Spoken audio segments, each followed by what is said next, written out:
The ongoing Ukraine-Russian conflict has worsened a food crisis in many countries in Africa, leaving millions at risk as many African countries rely on Russia and Ukraine for a significant share of their imports of fertilizer, wheat, and vegetable oils. Amid the COVID-19 pandemic, supply chain issues and soaring inflation, global food prices have been on the rise, causing food inflation in 36 countries to rise up to 15% or even higher. As trade disruptions due to the conflict continues to contribute to soaring prices for different range of commodities, the African Union has warned that the European Union leaders that Moscow's blockade of Ukraine ports risk a catastrophic scenario of food shortages and price rises.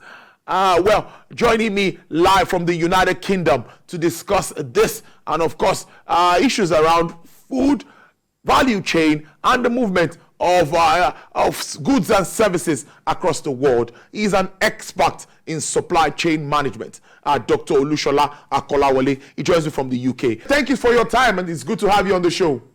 Thank you so much. Thank you. Great stuff. Now, we can hear you clearly. Lately, IMF, World Bank, of course, have come out to say that the rising food prices and, of course, energy prices is something to worry about. But I'm going to ask you the question this way.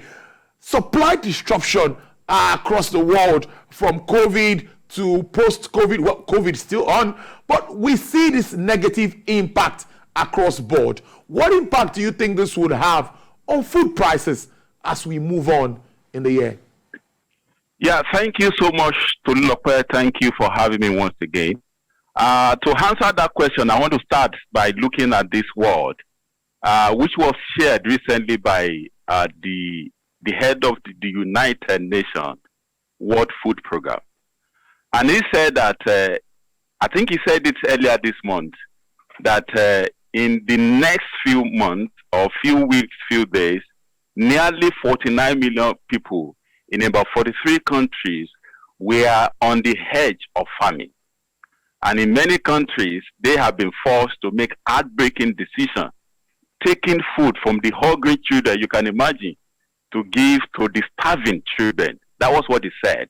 It does suggest that we are in a serious situation, given what is going on around the world. Now, before this, the issue of the pandemic, before the issue of the Ukraine war, weather has been the major causes of food shortage or rise in the price of food. But in addition to weather, we now have the ongoing war that is going on at the moment. We now have the global pandemic that is still available at the moment. Recently, I think about few days ago, we had the issue, the heat wave in India. And because of that, the Indian government decided to place a ban on the exportation of wheat. And this is going to cause a lot of issue in terms of the increase in the price of commodity. And the implication, just to answer your question, is that we're going to have food shortage around the world. In Africa, in the developed country, we're going to have increase in the food shortage. That is, the availability of food will be very, very serious. And that is just the implication of what is going on. That won't be available, food will not be available, even for those who are able to afford it, not to talk of those who are not able to afford it. So these are the issues that is going on, and these are some of the implications of the war that is going on, and also the issue of the weather, the heat wave in India, and some other issue around the world. The implication is that the food shortage will be on the rise. This is scary when you have money and you cannot get food. That's really scary. But the AFDB, president of AFDB in particular, Dr. Akinwumi Adesina, has come out straight to say Africa will not go hungry. And clearly, they've come out to support the continent with a particular amount. And also, we see in our own capacity here, we see the CBN investing in maize cultivation, wheat cultivation, and all of this, trying to double up what's been on ground. Do you think this can really help or address or reduce the impact of all the negatives in this development? Yeah, thank you, Tolulope, once again for that question. I think that could have been done earlier than this period that we are now. The government shouldn't have waited up to this moment before the intervention. I quite agree with what the president of the African Bank has said, but nevertheless, these are the issues that should have been addressed before, not when we are at the edge of the pandemic, the edge of the weather that's going on, the Ukraine war that is also going on. However, there is going to be a little impact at the moment, because it's going to take a long time before those things that they are doing at the moment can materialize.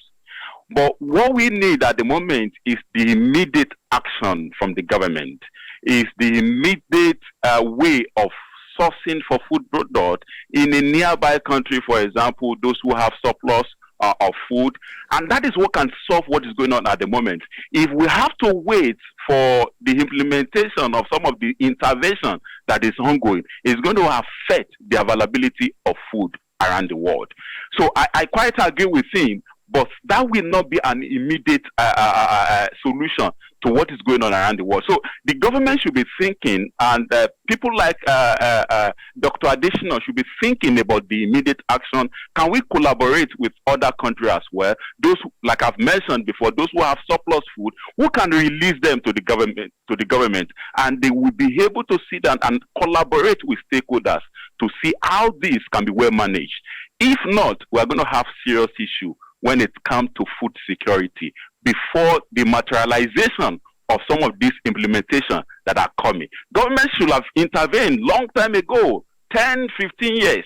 I can assure you that some of those things that we are facing at the moment, the Ukraine war, the government in Ukraine, they are being careful. They don't want to release their product to other countries. And that is why you can see what happened in India when the government decided to place a ban on wheat, because they are aware that releasing those products will also affect the availability of the food items in their own country. And these are the things government should be thinking. We should save our country first before we be thinking about outside that, before we be thinking about helping the other country. And that is what a lot of governments are doing. And also, we also need to be doing that in our country and see a way of helping our citizens to ensure that we have food that is available for them. Let's focus now on wheat, which many will say very important for the beer industry, for bread, for flour. We can go on and on with regards to wheat. Many will talk about how do we now start to look back. That's that backward integration. Can we start to look inwards and think of how we can harness our own kind of wheat, the same flavor, and use to produce bread that we could eat? There was a time we talked about cassava bread, but I don't think that went all well because I didn't get to even taste it. How can we begin to look inwards so that this dependence would reduce one way or the other? Yeah, thank you. I think this has to do with the last question you asked. And I could remember the former President Goodluck Jonathan started the cassava bread. But we noticed that when this present government came on board, they decided to abandon that project. And I think it's very important, just like you have said, to look at backward integration. Government needs to also get involved in the production of food activities, in the production of food items as well. Now, individual family as well, we need to also get involved in this. I live in the United Kingdom. A lot of houses here, they've got a garden where they also, they cultivate their own little farming there, where they can get their tomato, they can get some of those things that they can as well use at home. So we can as well encourage our citizens to look into this. We can have our own little garden in our homes and start cultivating some of these things. These are very important at this crucial stage. And going back to the government intervention, we can revitalize the cassava bread again. We can go into the production of cassava. We can encourage the family to see how they can be of help at this stage. especially with what is going on at the moment. We can as well invest a lot in agriculture. We can empower the farmers. We can encourage more people to come into farming. We can even make available little capital that will encourage people to ensure that they also move back to farming. The cassava bread can be a long way to help our people. But nevertheless, we should also know that people might want to be careful in changing their taste. But nevertheless, we should be aware that we need to also accommodate the changes that is ongoing around the world. So I will agree with you that government can be involved in this, revitalize the cassava activities that has been abandoned in terms of bread making. And a lot of other things, a lot of other intervention can also be put in place by the government. And that is for the government. The individual, like I've mentioned, we can as well be involved in this. We can have our own farming, our own little farming. We can also involve in terms of having farming, get involved in farming business as well. All these will also help. We are in a fragile world. And in a fragile world, feeding a fragile world is the business of everybody, especially with the current happening around the world. So this is a fragile world at the moment, and everybody, including the government, the business owner, individual, we need to get involved and see the way we can feed everybody around us. Hopefully, our taste, we get used to that taste, because I think we're used to a particular taste. I think mindset and attitudinal change is also very important when we talk about this. But let's look at the little farm produce that we even have as a country. We have to move some produce from the north to the south to the west, and we know the situation with infrastructure. It takes me now to, how do we check that so that we can even manage what we produce as a country, before we now look at wastage and, of course, storage? Yeah, thank you so much. I think what we can do, particularly in Nigeria, so we've got different states with their own peculiarity when it comes to the issue of farming. For example, in Benue State, they are very good when it comes to yam. So we also have some parts of the northern parts that are very good when it comes to honey, for example. We have some part of the state that are very good when it comes to tomato and some other produce. So government can map out all these states and see a particular intervention that can be of help to them in terms of that particular product. So I think that is one of those things that can be done as well in Nigeria. So let's look at some of these states. Benue, which I've mentioned, they are good in yam. There are other states that are very good when it comes to cassava. There are other states when it comes to rice, they are very good. Why can't we map out all these areas? And when this is done, we can look at the intervention that are needed in terms of based on these areas and see how we can get involved. Are we, for example, government might decided to give them some loan to help them out, or they can decide to be involved when it comes to the land acquisition as well. Maybe they're going to reduce some charges when it comes to that. They can even purchase land. I think it has been done before. A mass land can be purchased, and they get people involved and they give them money to do this. These are some of these things that can be done, particularly in Nigeria. But this will be done if we are able to understand which particular specialization is this particular state involved. What can they do? What can they produce? Then we can come back to round table and see what are those things that are needed for this state, and government can as well get involved. They can as well involve individual businesses. Dangote, I'm sure, can get involved in this kind of project to see that food is available for our people in order to afford what is about to happen in terms of the food shortage. I think these are the things that can be done for now. Dr. OLUSHOLA, in one word, like the Economist quoted that headline, the coming food catastrophe, that's talking about grain scarcity. What is your outlook for that space as the war continues? I can't hear you very well, Toluwakwe. Can you repeat that question, please? Okay, I'm asking you what will be your outlook, considering the fact that the war is still on, particularly for the grains market?